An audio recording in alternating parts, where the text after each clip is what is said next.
এটা চলবে না, ভালো হয়ে চলবে, ভালো করে গড়তে হবে, এটা থাকবে না।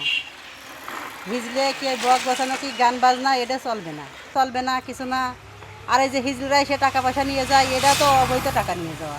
এই নোটিশটাকে আমি সাধুবাদ জানাই।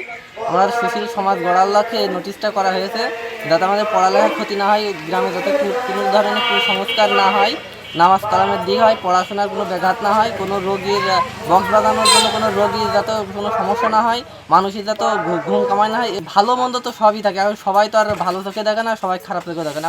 এখন পর্যন্ত সব কিছু ঠিকঠাকই আছে। নোটিশ করার পর আর কোনো ধরনের বাদ্যযন্ত্র বা হিজলা এরকম মানে কোনো সমস্যার সম্মুখীন হয়নি। আর যদি সমস্যার সম্মুখীন হয়, আমরা সকলে মিলে এটা মানে দাবি দেওয়ার চেষ্টা করব। অনেক সময় দেখা যাচ্ছে যে এই যে বাদ্যযন্ত্র বাজাতে বাজাতে হকারও রাস্তা দিয়ে যায়।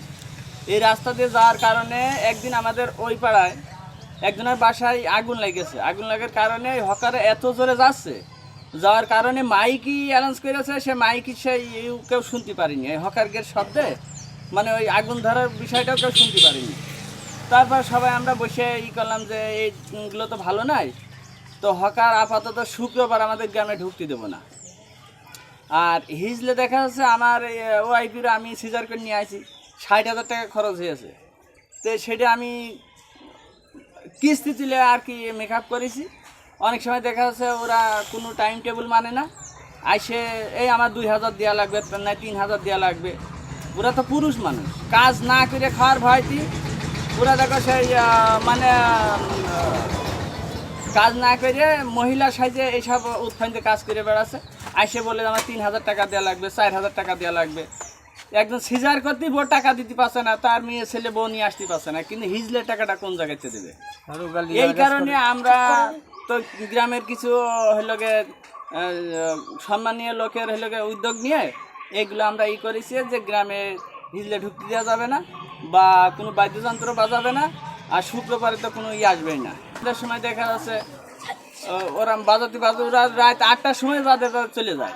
ছেলে ফেলে সন্ধ্যার পর নামাজ কালাম পড়ে পড়াশোনা করে, কিন্তু সন্ধ্যা টেবিল মানে না, জোহরের সময় মানে না, সকাল 8টাতে শুরু করে। এমনকি দেখা যাচ্ছে যে ওই বাদাম ভাজা আসলো, তিলে খাজা আসলো, এইসব হকাররা আসলে অনেক সময় ছেলে পেলে চাল নিয়ে দৌড় বেড়াচ্ছে, হাড়িতে চাল নিয়ে দৌড় মেরেছে না। অনেক সময় নতুন স্যান্ডেল নিয়ে যাচ্ছে। ওরা তো স্যান্ডেল নতুন আর পুরাতন নাই, ওদের কাছে খালি বা টাকা হওয়ার দরকার। এই কারণে বিভিন্ন উত্তেজনার কারণে আমরা সব উদ্যোগগুলো নিয়েছি।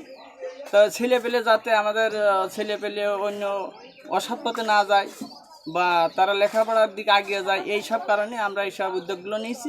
শুক্রবারে কোনো বাদ্যযন্ত্র বাজানো যাবে না। বা রাত একটা লোক মারা যাচ্ছে, উসমান নামে একটা লোক, তার ছেলে ডাক্তারি করে, তো তার শরীর অসুস্থ রয়েছে, সে ক্যান্সারে ভুগলো। কিন্তু তো এই বাগানের ভিতরে সাউন্ড বক্স ছিল, বাজাতে বাজাতে সে এখন করছে যে আমি তো মরিয়ে যাচ্ছি, আমার আল্লাহর নামটাও তোরা কানে দিয়ে দিবি না। তখন সেই লোকের অসুস্থতার কারণে আমাদের ওই তার পাশের বাড়ি একটা ছেলে, ওই যারা বক্স বাজাতে ছিল, ইগার সাথে বেশ ভালো একটা মারামারির মতন সৃষ্টি হয়ে গেল। এই পারিবারিক সৃষ্টির কারণে আমরা সবাই একটা উদ্যোগ নিলাম যে কোনো বক্স বাজানো যাবে না বা বাদ্যযন্ত্র বাজানো যাবে না, যাতে আমাদের ছেলেপেলে এই অসৎ পথে না যায়। আমাদের সমাজে অনেক উন্নত হবে, নামাজের দিকে এগিয়ে যাবে। যেমন সবাই হলো নামাজ কালাম বাদ দিয়ে বাদ্যযন্ত্র নিয়ে সারা রাত ভোর গান বাজনা করতো, মানুষের ঘুমে ডিস্টার্ব করতো। এইটাদের বন্ধ থাকে, সবাই সফল হবে।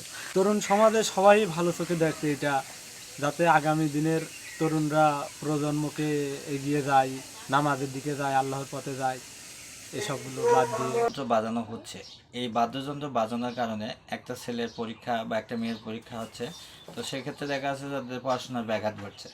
তো আজ এ বাজাচ্ছে, কাল ও বাজাচ্ছে, পরশু আরেকজন বাজাচ্ছে, কেউ বিয়ের অনুষ্ঠানে বাজাচ্ছে, কেউ মুসলমানে বাজাচ্ছে, এক একজন পিকনিক করছে সেখানে বাজাচ্ছে। কিন্তু এখানে বাধা দেওয়ার বা সেরকম কেউ নাই। তো আমরা গ্রামের সমস্ত মানুষের দিক বিবেচনা করেই গ্রামের কিছু সংখ্যক লোকের মাধ্যম দিয়ে আমরা এই সিদ্ধান্তে উপনীত হয়েছি যে গ্রামে আসলে সকল প্রকার হকার এবং বাদ্যযন্ত্র এবং হিজড়া নিষিদ্ধকরণ করা হয়েছে। বাড়ির দিক থেকে বলতে গেলে আসলে এটা হচ্ছে গ্রামের উন্নতি প্লাস গ্রামের সামাজিকতা বা নতুন প্রজন্মের যে চিন্তা ভাবনা আছে সেই চিন্তা ভাবনাটা করেই হচ্ছে এই সিদ্ধান্ত নেওয়া হয়েছে। এখানে বাড়াবাড়ি করার কিছু নাই বা হচ্ছে আপনার তেমন কোনো খারাপ কিছু আশা করি আমার দিক থেকে আসে না। এখন পর্যন্ত কোনো বাধার সম্মুখীন হয়নি, তবে আমরা আশা করি যে আগামী মসজিদে আমরা এটা নিয়ে বড় আকারে আলোচনা করব এবং আলোচনার মাধ্যম দিয়ে আমরা মসজিদে মাইকে ডিক্লেয়ার দিয়ে দেব যে হচ্ছে সকল প্রকার বাদ্যযন্ত্র এবং হকার হিজরা নিষিদ্ধকরণ করা হলো। শুধু নতুন প্রজন্মের কথা চিন্তা ভাবনা করেই আমরা এই চিন্তা ভাবনাটা উপনীত হয়েছি। প্রত্যেকটা মানুষই বলছে ভালো দিক, যেহেতু বক্স বা বাদ্যযন্ত্র বা হিজরা বা হচ্ছে আপনার এই হকার, একজন হকার এসে দেখবেন যে আপনি হচ্ছে সে রাস্তায় দাঁড়িয়ে আছে, চারিপাশে অনেকগুলো মহিলা বা অনেকগুলো মানুষ এসে জড়ো হয়েছে, এগুলো খারাপ দেখায়। ইসলামের দৃষ্টিকোণ থেকে এগুলো আসলে খারাপ দেখায় এবং আমাদের আসলে এগুলো করা উচিতও না। যেহেতু আমরা মুসলমান হিসাবে আমাদের মেয়ে ছেলে যারা আছে তাদের সবাইকেই ঘরের ভিতর রাখা উচিত, পর্দায় থাকা উচিত। ভালো হয়েছে, পড়ালেখার দিক থেকে অনেক সুবিধা হয়েছে। রাত্রে বক্স বাজাতেও পড়ালেখা সেরকম করা যেত না এবং রাত্রে ঘুমানোর সময় জোরে জোরে বক্স বাজাতো, ঘুমে ডিস্টার্ব হতো এবং পড়ালেখার অনেক ক্ষতি হতো। পড়ালেখা করতো ছেলেবেলে, তারপর আমরা পড়ালেখা করতাম, মন ওদিকে থাকতো, পড়ালেখার ভিতরে থাকতো না। আমাদের গ্রাম 100% মুসলমান, অন্য কোনো জাতি আমাদের গ্রামে নেই।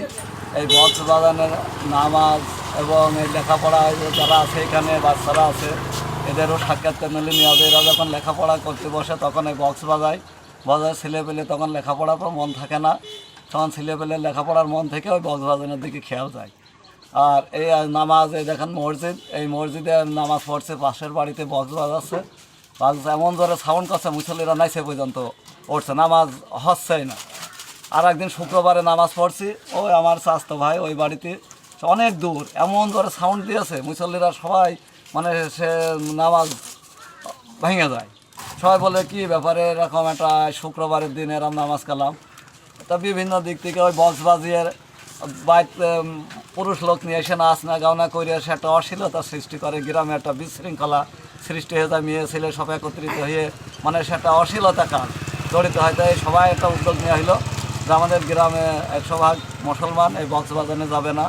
তাই গ্রামে 2জন প্রিন্সিপাল আছে, এই প্রাইমারি স্কুলের প্রধান শিক্ষক আছে, এখানে সাবেক চেয়ারম্যান আছে, এখানে 2 মসজিদের ইমাম আছে, 2 মসজিদের সভাপতি আছে, মসজিদ আছে, সবাই সম্মিলিত যারা গ্রামবাসী যারা উপর লেভেলের লোক মানে মান সম্মান মতন লোক, তাদের নিয়ে বৈঠক করে আমরা এই কাজে অবনীত হওয়ার পরে সবাই বললো ঠিক আছে, এতে নিষিদ্ধ করে এই হলো বক্স বাজার।